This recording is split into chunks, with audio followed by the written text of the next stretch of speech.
punya peluang untuk menjadi pemimpin. Pemimpin ini bisa relatif.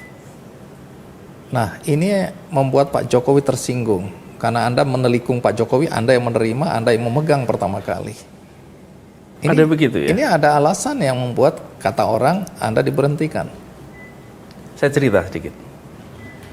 Saya baru bertugas di Kemdikbud. Menteri dari kedutaan Belanda datang dan menyampaikan bahwa cakra Pangeran Diponegoro akan dikembalikan. Presiden Jokowi nggak bisa datang karena berhalangan. Memang di situ disebutkan yang tadinya mau dihadiri, cuman ya kan wajar di pemerintahan diwakilkan. Iya, gitu kan. dan waktu Kemudian itu Anies Baswedan sebagai Kemendikbud, kan? Sebagai Mendikbud dia datang menerima tongkat itu. Jadi kalau ngomong yang megang pertama bakal jadi seseorang apa segala macam, mestinya jadi presiden Indonesia. Karena dia yang megang pertama tongkat itu ya. Setelah sekian lama ya. Kalau dipanggil mundur yang megang pertama Jesse Baud gitu kan. Dia udah jadi gubernur jenderal Hindia Belanda. Jadi memang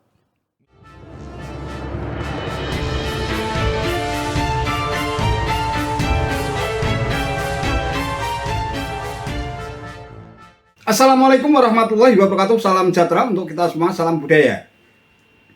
Sahabat-sahabat tercinta sebangsa dan setanah air yang sangat saya hormati, oleh sejumlah media pendukung dan simpatisan bakal capres koalisi perubahan Anies Baswedan, momentum ketika ex-Mendikbud itu menerima pusaka tongkat cakra milik Pangeran Diponegoro dari pemerintah Belanda menjadi berita besar dan trending topik di platform media sosial. Mereka menduga momentum itulah yang menyebabkan Presiden Jokowi murka hingga akhirnya dipecat sebagai Menteri Pendidikan dan Kebudayaan atau Mendikbud. Pasalnya ada sebuah mitos bahwa siapa yang menjadi pemegang pertama tongkat komando perang Pangeran Diponegoro itu bakal menjadi seorang pemimpin besar. Trending topik mengenai pusaka tongkat cakra milik Pangeran Diponegoro itu bermula ketika Andi F. Noya di acara Kick Andy membongkar dosa-dosa Anies di sebuah stasiun televisi milik Surya Paloh beberapa hari yang lalu. Dalam acara tersebut, Andi F. Noya menyatakan ada kepercayaan khususnya masyarakat Jawa bahwa siapapun yang menerima dan memegang pusaka tongkat cakra Pangeran Diponegoro yang pertama kalinya, maka orang tersebut bakal menjadi pemimpin besar. Andi pun bertanya, benarkah kejadian itu yang membuat Jokowi tersinggung kemudian mencopot Anies Baswedan? Benarkah Anies menelikung Presiden Jokowi? Anies menyatakan bahwa peristiwa tersebut terjadi pada saat dirinya sebagai Mendikbud. Saat itu pemerintah Belanda memang bilang bahwa cakra Pangeran Diponegoro akan dikembalikan ke Indonesia. Anies pun menjawab bahwa hal itu sangat top secret, sangat rahasia, dan tidak diketahui kapan waktunya. Sangat rahasia dan dijaga betul karena nilai dari barang ini priceless. Tidak ternilai harganya. Menurut Anies, banyak orang memburu benda pusaka ini, sehingga pemerintah Belanda yang mengembalikan tongkat cakra komando ini sebagai operasi khusus. Terkait misteri dan mitos di balik penyerahan pusaka tongkat cakra milik Pangeran Diponegoro tersebut, sejarawan Undip Boni Triana memberikan respon yang sangat telak dan menohok. Jangan ngibul Min, yang pertama pegang tongkat itu sahabat saya namanya Ham Stevens, kurator Rijksmuseum yang meneliti keaslian tongkat yang sebelumnya disimpan keluarga JJ Baud. 2015 dia yang mengurus pemulangan tongkat itu ke Indonesia. Gak usah banyak bumbu dongeng. Pernyataan itu pun diklarifikasi ulang oleh Ahmad Zahal di podcast Main TV Indonesia pada tanggal 22 Juni 2023 yang lalu. Satu hari, pemerintah Belanda menghubungi Indonesia, kemudian berniat mengembalikan tongkat pusaka. Ini ibaratnya tongkat komandonya Pangeran Diponegoro yang dirampas oleh Belanda, dibawa ke Belanda ketika penangkapan Pangeran Diponegoro dan ingin dikembalikan. Pada saat itu, dikembalikan itu seharusnya Pak Jokowi yang menerima. Tapi hari itu Anda dianggap menelikung Pak Jokowi, Anda yang menerima. Kenapa ini menjadi persoalan besar? Karena ada kepercayaan, terutama mungkin di masyarakat Jawa, bahwa tongkat komando yang pusaka itu, siapapun yang menerima, pertama kali dan memegangnya, maka dia punya peluang untuk menjadi pemimpin. Pemimpin ini bisa relatif. Nah, ini membuat Pak Jokowi tersinggung karena Anda menelikung Pak Jokowi, Anda yang menerima, Anda yang memegang pertama kali. Ada begitu ya? Ini ada alasan yang membuat kata orang Anda diberhentikan. Saya cerita sedikit. Saya baru bertugas di Kemdikbud, menteri dari kedutaan Belanda datang dan menyampaikan bahwa cakra Pangeran Diponegoro akan dikembalikan. Top secret, tidak bisa diketahui siapapun kapan waktunya dan lain-lain, semuanya dijaga confidentiality-nya karena nilai dari barang ini itu priceless, istilah mereka, tak ternilai harganya, dan banyak orang yang mencoba untuk memburu barang ini. Jadi mereka menempatkan ini sebagai sebuah operasi khusus. Nah, kemudian saya laporkan ini bahwa ini akan ada pemberian kepada siapa? Presiden, bahwa akan ada pengembalian. Dan kemudian diatur sebuah acara di Galeri Nasional bersamaan dengan kalau tidak salah pameran Raden Saleh kalau tidak salah, atau pameran Diponegoro, saya lupa, Raden Saleh atau Diponegoro, waktu itu pamerannya.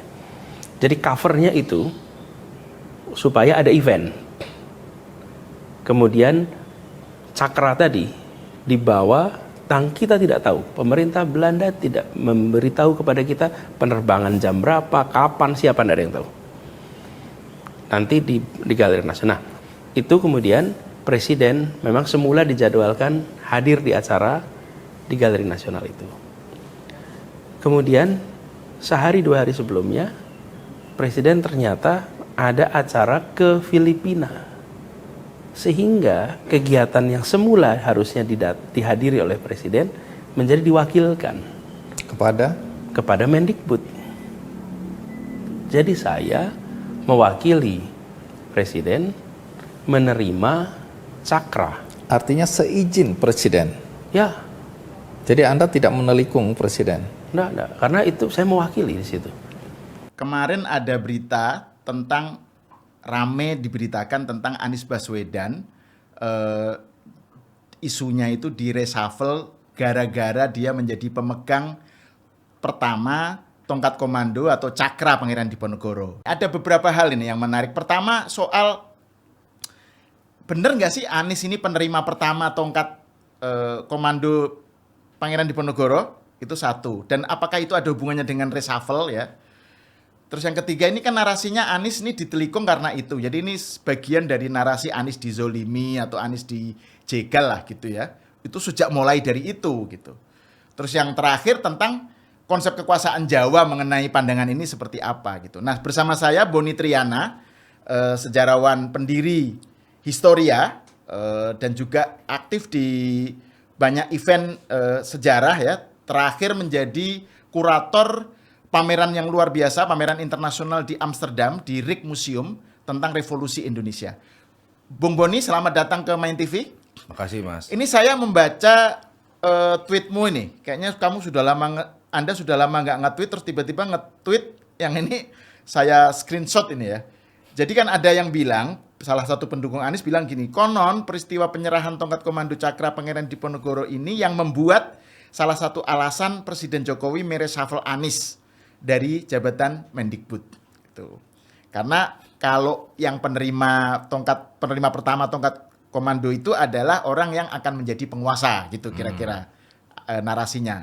Terus Boni Triana nge-tweet begini, jangan ngibul Min.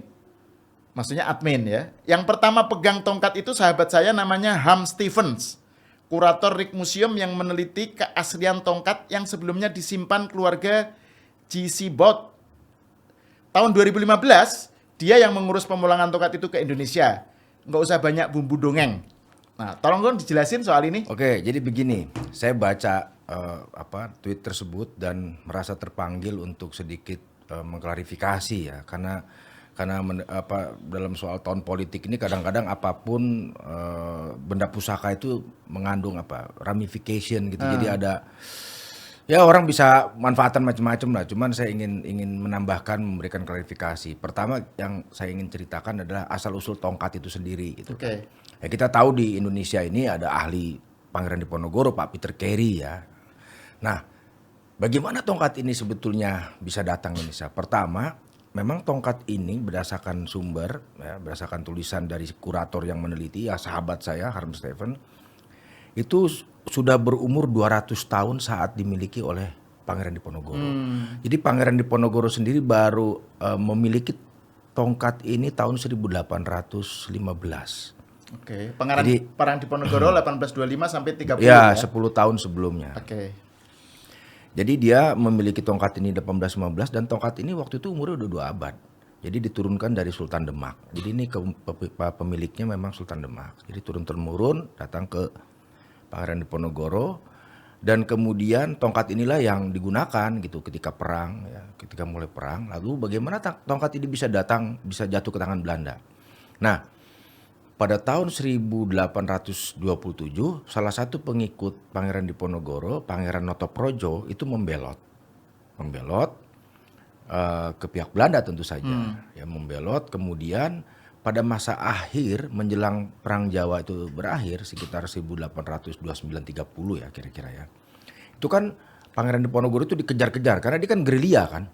Dikejar-kejar, disergap, dicari-cari lah. Nah, dalam sebuah penyerbuan Pangeran Diponegoro berhasil meloloskan diri dan tongkat itu ketinggalan.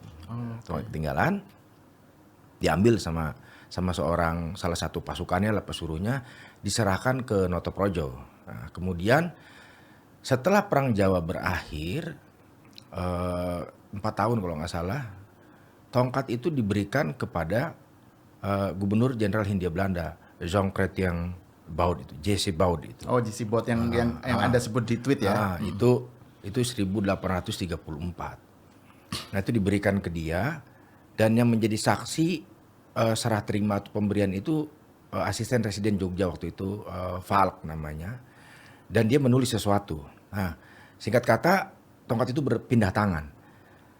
Jadi dari tangan Pangeran Diponegoro dalam sebuah serbuan gitu ya, ketinggalan, diambil diserahkan ke J.C. Baud. Nah, selama bertahun-tahun ada di tangan J.C. Baud dan dibawa pulang. Itu kira-kira cerita si tongkatnya. Kemudian bagaimana nasib tongkat ini ketika ada di Belanda? Ini kan tongkatnya turun-temurun ada di rumah keluarga J.C. Baud ini.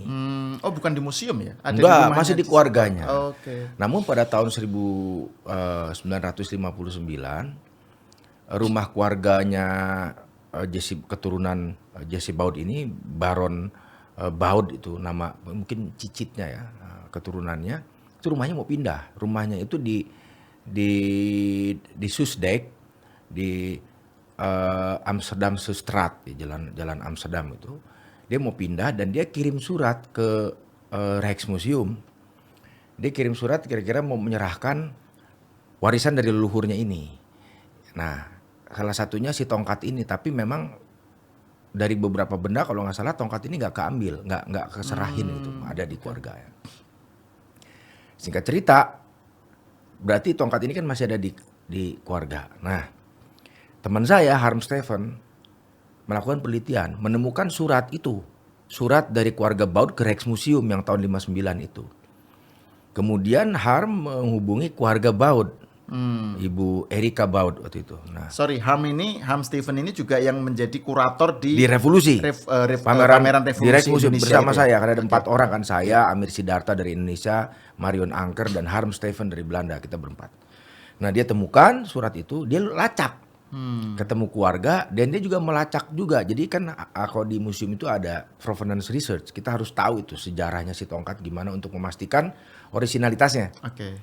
Nah, dia pergi ke Arsip Nasional Belanda di Den Haag, dan dia menemukan surat. Saya ada arsipnya sebetulnya, menemukan surat keterangan dari Falk ini, si asisten residen yang menyaksikan penyerahan tongkat itu. Dan ketika dicek di tongkat ini, kan tongkat itu ada cakranya begitu, terus ada tutupnya.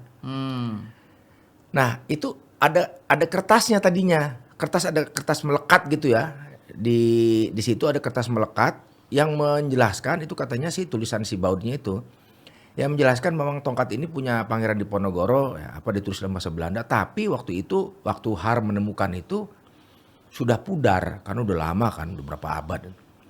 Tapi dengan canggihan teknologi pakai X-ray bisa kembali terbaca, bisa kembali dikenali bahwa betul ini punya punya Pangeran Diponegoro. Nah, kemudian 2014 mulai ada pembicaraan. Nah, kemudian Februari ya 2015 ya. ada mulai ada pembicaraan antara ya 2014 ya dengan pihak Indonesia. antara kan, Belanda dengan pihak Indonesia. ya kan itu kan pamerannya di di Galeri Nasional. Ya. Waktu itu ada pameran tentang Diponegoro lah ya. Aku Diponegoro. Nah itu kuratornya juga Pak Peter Carey, sejarawannya juga.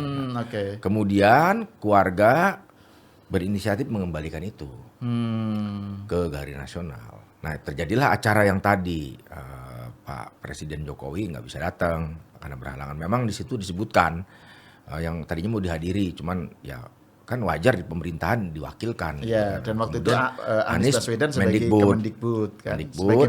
Sebagai Mendikbud dia datang menerima tongkat itu. Jadi kalau ngomong yang megang pertama bakal jadi seseorang apa segala macam, mesti Har mestinya jadi presiden Indonesia. Karena dia yang megang pertama tongkat itu ya. Setelah sekian lama ya. Kalau dipanggil mundur yang megang pertama Jesse Baud gitu kan. Dia udah jadi gubernur jenderal Hindia Belanda. Jadi memang mistifikasi terhadap benda-benda ini ya memang kuat. Dan yang lebih lucu lagi ada fakta. Setelah pameran dibuka, keesokan harinya, ini Harm cerita sama saya karena kemarin saya telepon dia. Setelah pameran dibuka, berdasarkan keterangan dari panitia, ada seorang pengunjung yang kira-kira dukun gitu, bilang ini bukan tongkat aslinya Diponegoro. Saya nggak merasakan adanya isian. Gitu. Jadi kayak nggak ada aji-ajian, nggak ada spiritual kekuatan spiritual di situ lah, kekuatan kayak isian lah kalau kita ya. Sebagai sebuah benda sakti, palsu katanya. Padahal ini si Harm ini udah provenance research bertahun-tahun tuh, ya kan, untuk membuktikan keasliannya. Jadi ketika metodologi dalam saintifik itu ketemu sama hal yang mistik itu benturan gitu ya. Sama pengalaman saya ketika juga mengembalikan ke Diponegoro, misalkan kayak debat lah gitu ya, untuk mempertahankan argumen bahwa ini yang asli. Nah, Bung Boni, sebelum bicara soal mistifikasi yang menurut Anda dalam istilahnya jangan dikasih bumbu-bumbu lah gitu ya, tentang tongkat dan benda-benda pusaka itu, kan Anda juga pernah bicara dalam obrolan kita kan tentang adanya proyek dari pemerintah untuk pengembalian benda-benda pusaka. Jadi nggak hanya tongkat ya, jadi macam-macam yang terkait dengan sejarah. Bisa diceritakan nggak itu? Jadi supaya ini punya gambar yang lebih besar gitu. Kalau ini kan jelas inisiatif dari Harm Steffen dari keluarga lah untuk kembalikan dalam rangka pameran waktu itu. Jadi ini inisiatif masyarakat sebetulnya, semacam people to people diplomasi lah. Tapi sekarang ini sudah menjadi milik kita Indonesia sudah ya. Dan dikumpulkan dengan benda-benda milik Pangeran Diponegoro yang lain. Ada sadel kudanya yang dikembalikan tahun 78.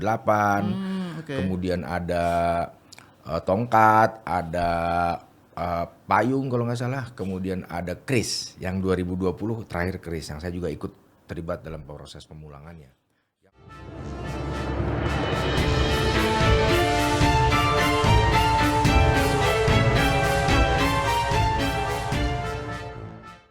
Iya. Ada saja cara media pendukung dan simpatisan Anies Baswedan ini di dalam mempromosikan junjungannya. Tak cukup hanya menggelontorkan berita-berita hoax, tetapi juga menggunakan cara-cara mistik dan penuh klinik.